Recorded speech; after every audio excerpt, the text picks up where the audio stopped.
नाना भाऊ, तुम्ही सगळ्या महाराष्ट्रात जाऊन सांगता की महाराष्ट्राच्या विधानसभेमध्ये यंदा काँग्रेस पक्ष हा नंबर 1 पक्ष राहील।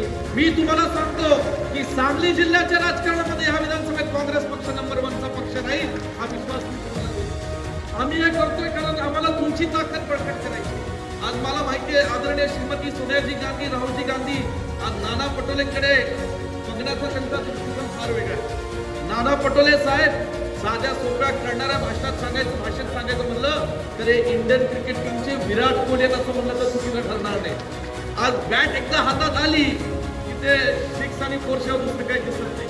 आणि म्हणून आज ज्या पद्धतीने नाना पटोले साहेबांनी आज पुढच्याचा घाम काढलेला आहे त्याच पद्धतीने आदरणीय मोहनराव कदम दादा यांनी जे आमच्या मार्गदर्शनाखाली त्यांच्या आशीर्वादाखाली मी आणि विशाल पाटील, जितेश महेंद्रप्पा आम्ही सगळ्यांनी पुढचा विरोधकांचा जो घाम काढायचा ठरवला आहे। आणि या जिल्ह्यामध्ये या ठिकाणी आज काँग्रेस पक्षाचे जास्तीत आमदार या ठिकाणी योगदान असतं। म्हणून मला या ठिकाणी आपल्याला विनंती करायची नाना भाऊ, मी सगळं जे काही सांगितलं ते मुंबईला आपल्याला सांगितलं, आम्हाला जास्तीत जास्त जागा द्या।